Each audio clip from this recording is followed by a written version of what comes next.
ابو طالب تھا رئیس مکہ، ہمیں اس بت کا نام دکھاؤ جسے ابو طالب پوچھتا تھا۔ کہا جاتا ہے نہیں جی نہیں، گلفام صاحب ٹھہرے، ابو طالب نے مرتے وقت خود رسول سے کہا تھا انی علی دین ابی عبد المطلب، میں اپنے باپ عبد المطلب کے دین پر ہوں۔ پھر کافر ہوا یا نہ ہوا؟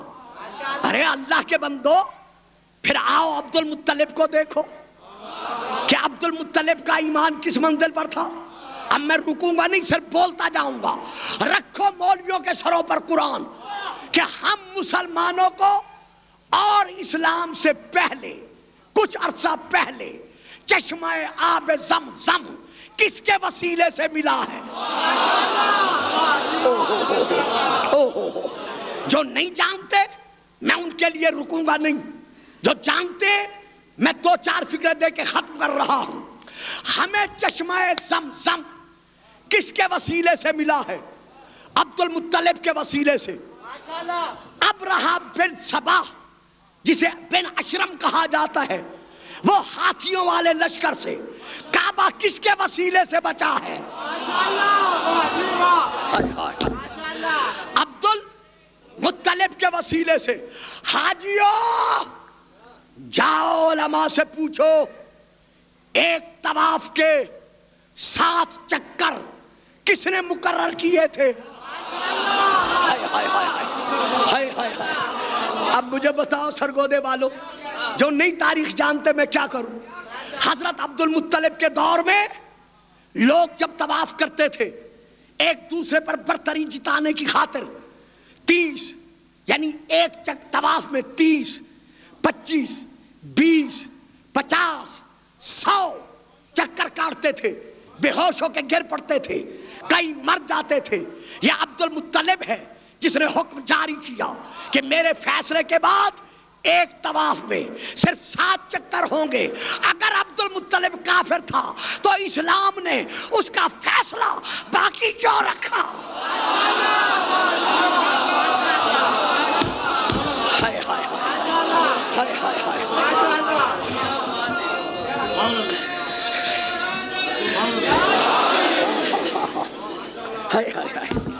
اچھا میں تو جا رہا ہوں، پوچھئے گا سرگودے کے علماء سے۔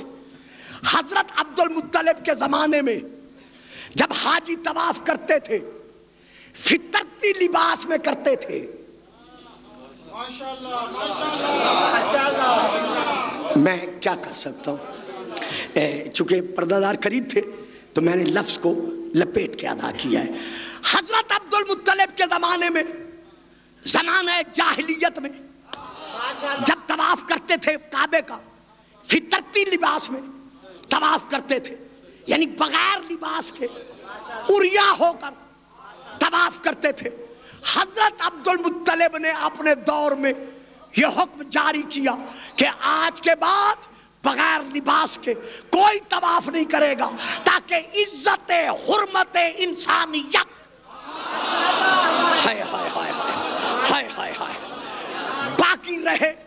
تو جو فیصلہ عبد المطلب نے سنایا، اسلام نے اس فیصلے کو باقی رکھا۔ اور آگے بڑھو، کتاب کا نام بلوغ العرب، جلد نمبر 2، عربی میں وہاں سے لے کے پڑھ رہا ہوں۔ من حرم الخمر علی نفسہ، جس نے دور جاہلیت میں شراب کو حرام قرار دیا وہ عبد المطلب تھا۔ ہائے ہائے ہائے ہائے ہائے ہائے، نہیں صاحب نہیں، تھکا تھکا نعرہ نہیں، یہ مجھے معلوم ہے میں کیسے پڑھ رہا ہوں۔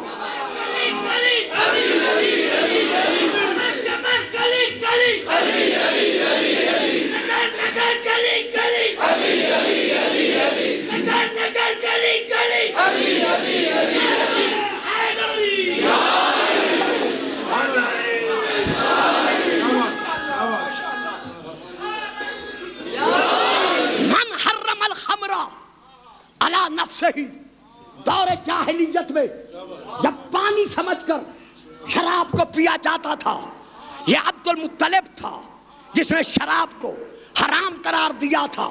یہی تو وجہ ہے کہ جب شرابی کو کوئی کوڑے لگانے کے قابل نہ نکلا تو عبد المطلب کا پڑپوتا اس کے کھڑا ہوا, کہا لاؤ کوڑا مجھے دو, میں حسن اسے سزا دے کر منواتا ہوں کہ ہم نے کبھی شراب کی بو بھی نہیں سنی.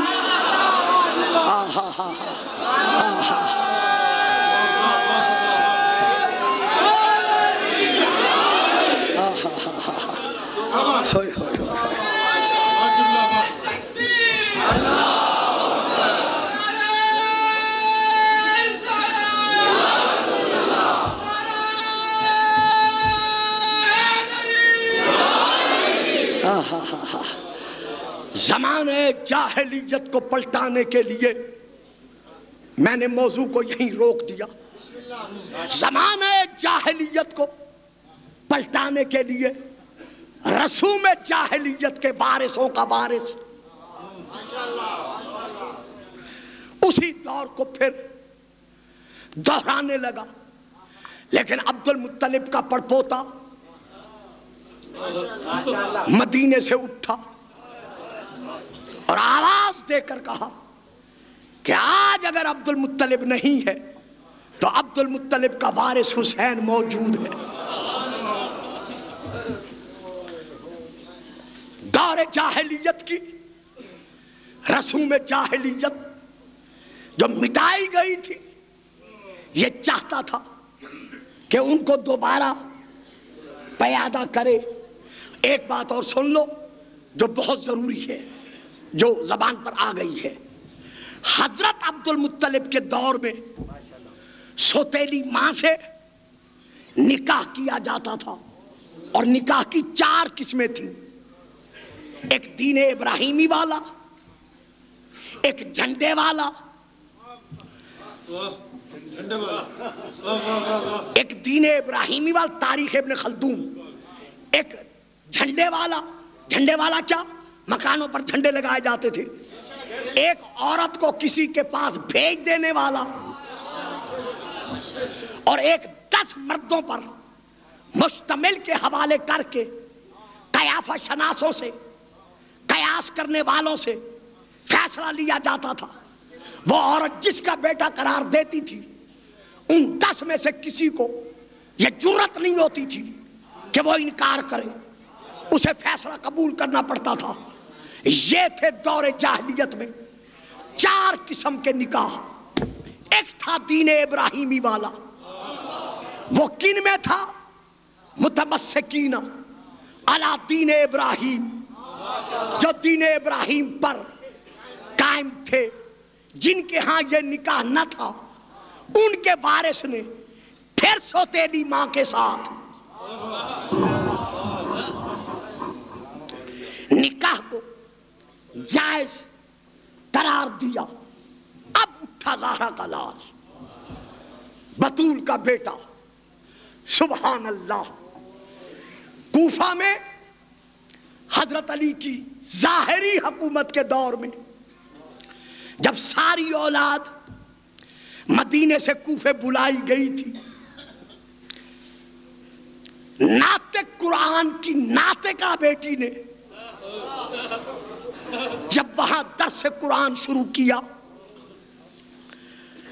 کوفہ کی بنات الاسلام سیدہ کی کنیزی میں رہ کر قرآن کی تفسیر کا درس لینے لگی. ان درس لینے والوں میں سے ایک بچی کا نام, خاتون کا نام نوار تھا. نون واو الف رے, نوار تھا. حضرت علی کی شہادت کے بعد اس نوار کا نکاح اس کے باپ نے ہولی ملون سے کر دیا. جب امام حسن پورا گھرانہ لے کر کوفہ سے مدینے پلٹنے لگے تو اس نوار نے شہزادی کونین کے قدموں پر ہاتھ رکھ کر کہا, مخدومہ کیا پھر بھی کبھی اپنی زندگی میں کوفے آؤ گی؟ سبحان اللہ، ماشاء اللہ، اجرکم اللہ۔ سیدہ جی میں پھر عرض کر رہا ہوں، سیدہ کے قدموں پر ہاتھ رکھ کر عرض کی، سیدہ کیا پھر بھی کبھی اس کنیز کی زندگی میں کوفے آؤ گی؟ سیدہ نے اس کا چہرہ دیکھا، آنکھوں میں آنسو بھر رہا ہے۔ اللہ جانے کون سا وقت یاد آ گیا، آنسو روک کر کہا، نوار میں کوفے آؤں گی ضرور، تیرے گھر کے سامنے سے گزر جاؤں گی، لیکن تیرے گھر نہیں آ سکوں گی۔ جب کہا نا تیرے گھر نہیں آ سکوں گی، نوار نے دھاڑے مار کے رونا شروع کیا کہ ہائے میری بدقسمتی، سیدہ میرے گھر کے دروازے سے گزریں گی اور مجھے شرف زیارت سے محروم رکھیں گی۔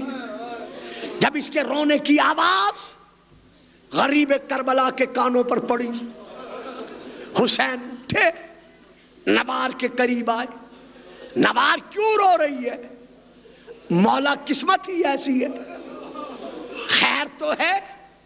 آقا شہزادی فرما رہی ہیں کہ میں زندگی میں پھر ایک مرتبہ کوفے آؤں گی، تیرے گھر کے سامنے سے گزر جاؤں گی، لیکن تیرے گھر نہیں آؤں گی۔ مولا وہ دن آنے سے پہلے مجھے موت آ جائے بہتر ہے۔ سیدزادہ دیکھ کر فرماتا ہے، نوار اپنے آنسو صاف کر، رونا بند کر، اگر تیری شہزادی نہیں آتی تو میں حسین وعدہ کرتا ہوں۔ سبحان اللہ، سبحان اللہ، جیتے رہو سلامت رہو۔ میں حسین وعدہ کرتا ہوں میں تیرے گھر ضرور آؤں گا۔ جب امام نے فرمایا نا میں آؤں گا، خوشی سے اچھل کر کہتی ہے، مولا پھر سن بھی بتا دو، تاریخ بھی بتا دو تاکہ میں انتظار میں رہوں۔ فرمایا، نوار سن 61 ہجری 10ویں محرم کا دن گزار کر جو اوپر رات آئے گی، 11ویں محرم کی رات ہوگی، میں بطول کا بیٹا تجھ سے وعدہ کرتا ہوں وہ ساری رات میں تیرے گھر کا مہمان رہوں گا، تیری مرضی پہچان یا نہ پہچان، میں تیرا مہمان بنوں گا۔ نوار خوشی سے جھکی، مولا کے قدموں کا بوسہ لیا۔ شہزادے مدینے آ گئے۔ سن 60 ہجری کو قافلہ چلا، 2 محرم سن 61 ہجری کو کربلا پہنچا، 10 محرم کو بطول کا باغ اجڑ گیا، روضہ رسول کا چراغ بجھ گیا۔ میرا بھائی ابھی پڑھ رہے تھے کہ حسین کی پیاسی گردن پر 13 ضربیں چلی یا خنجر جھٹکے دے دے کے مارا، یہ میں نہیں پڑھتا۔ سر تن سے جدا ہوا، جیسے سر تن سے جدا ہوا قاتل نے حسین کا سر سنبھالا۔ کیسے سنبھالا؟ یوں ہاتھوں پر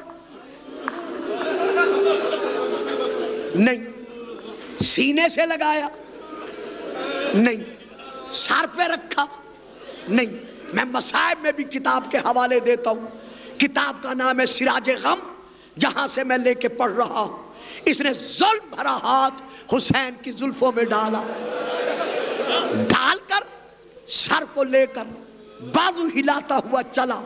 یہ خود بیان کرتا ہے کہ حسین کے پیاسے لب ہلے، مجھے یقین ہو گیا شہید ہے، مجھے بد دعا دے رہا ہوگا۔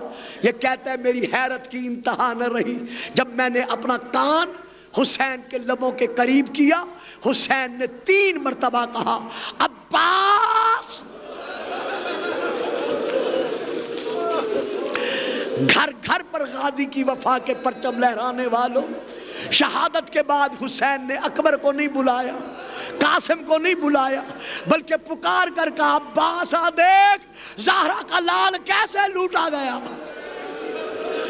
رونے والوں، عزاداروں، عمر ابن سعد کے سامنے یہ سر رکھا گیا. کیسے رکھا گیا تاریخ میں ہے، میں نہیں پڑھ رہا. اس نے خولی کو بلایا، بلا کر حکم دیا کہ یہ حسین کا سر سنبھال. ابھی گھوڑے پر بیٹھ، سر پٹ گھوڑا دوڑا. شام چھانے سے پہلے ابن زیاد ملعون کے دربار میں مبارکبادی کی خاطر یہ سر پیش کر اور اسے کہے کہ ہم نے فتح کر لیا ہے، ہمارے انعام مقرر کرے. یہ علمی ماحول ہے، صاحبان تاریخ جانتے ہیں، شاید باقیوں کے علم میں نہ ہو. شام غریبہ، غریب کربلا کا سر کربلا میں نہیں تھا. پھر سنیں، میں پھر پڑھ رہا ہوں. شام غریبہ امام حسین کا سر کربلا میں نہیں تھا. جو پڑھتے ہیں سنی سنائی بات کہتے ہیں. جہاں تک تاریخ کا تعلق ہے، یہ کہنا کہ 12 محرم کو جب بی بی زینب نے کہا میں نہیں چلتی اور حسین کے سر کو نیزے پر دیکھا کہ حسین جا رہا ہے تو کہا حسین میں اب چلتی ہوں، بالکل نہیں. شام غریبہ امام کا سر کربلا میں نہیں تھا. کتاب کا نام رمز المصیبہ، کتاب کا نام صحاب رحمت، کتاب کا نام معالی سبتین، کتاب کا نام ریاض القدس، کتاب کا نام اسرار الشہادہ، باقی مقتل کی ساری کتابیں. حسین کا سر کہاں تھا؟ اس نے خولی کو سر دیا کہ شام پڑھنے سے پہلے یہ سر کوفے میں ابن زیاد کے دربار میں پہنچا. خولی نے سر سنبھالا. سر رکھا کہاں؟ زین پر نہیں، گودی میں نہیں. مجھے پتہ نہیں آپ کیا کہتے ہیں. ہم اردو میں زین کے پیچھے گھوڑے کا ایک توبرا ہوتا ہے جس میں گھوڑے کے لیے دانا، گھاس، بھوسا وغیرہ رکھا جاتا ہے. اب بھی میں پڑھوں اور آپ سن کر روئیں گے. ذرا آنکھیں بند کر کے تصور کریں، جس حسین کو بطول نے چکیاں پیس پیس کے پالا تھا، جس کا گہوارہ جبرائیل آ کے چھلاتا تھا، جو مہر رسالت پر سوار ہوتا رہا، اسی غریب سید کا سر اس نے توبرے میں رکھا. سر پٹ گھوڑا دوڑایا. میں نے راستے کے حالات چھوڑ دیے. جب کوفے شہر پہنچا، رات چھا چکی تھی، شہر کا دروازہ بند ہو چکے تھا. اس کی 2 بیویاں تھیں، ایک منافقہ جس کا شہر کے اندر گھر تھا، اور ایک یہی نوار مومنہ جس کا گھر شہر سے باہر تھا. اپنے آپ سے کہتا ہے خولی چلو نوار کے گھر چلتے ہیں. اسے کیا معلوم یہ سر کس کا ہے. کہیں چھپا دوں گا، صبح لے کے آ جاؤں گا. ادھر یہ چلا، ادھر نوار کی حالت کیا رہی. سارا دن کبھی چھت پر جاتی، کبھی دروازہ کھول کے مدینے کا راستہ دیکھتی. جب سورج ڈوب گیا رو رو کے کہنے لگی زہرا کا لال. سبحان اللہ سبحان اللہ اجرکم اللہ. مولا آج تیرے وعدے کا دن تھا. کنیز انتظار کر رہی ہے، مکان کی چھت پر کھڑی ہوئی تھی. یا خولی نے آ کے دروازہ کھٹکھٹایا، جلدی سے نیچے اتری. اب جو دروازہ کھولا سامنے خولی تھا. روتی حجرے میں چلی گئی. خولی جب اپنے گھر کے صحن میں آیا، سوچنے لگا حسین کا سر ہے، کہاں چھپاؤں. یہ سوچ کر پورے گھر کے صحن کو دیکھا. صحن کو دیکھتے دیکھتے اس کی نظر گھر کے تندور پر پڑی.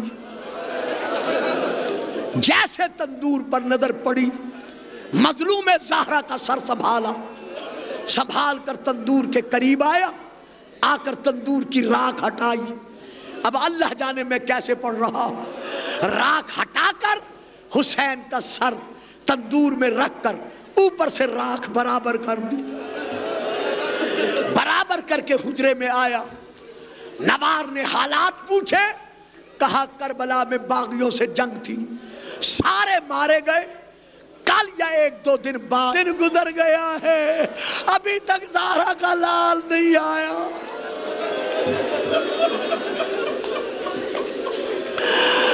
اللہ کرے حسین کے گھر خیر ہو۔ جب اس نے کہا نا حسین کے گھر خیر ہو، ہولی دل ہی دل میں کہنے لگا نوار حسین تو آ گیا ہے، تجھے خبر ہی نہیں ہے۔ زہر مار کر کے کھانا کھا کے یہ سو گیا۔ اب پڑھا جاتا ہے کہ نوار نے خواب میں دیکھا، نہیں بالکل خواب میں نہیں دیکھا، نوار نماز شب نماز تہجد پڑھنے کے لیے اٹھی، وضو کرنے کے لیے حجرے سے باہر اپنے گھر کے صحن میں آئی، جیسے صحن میں قدم رکھا تندور سے ایک نور کی لہر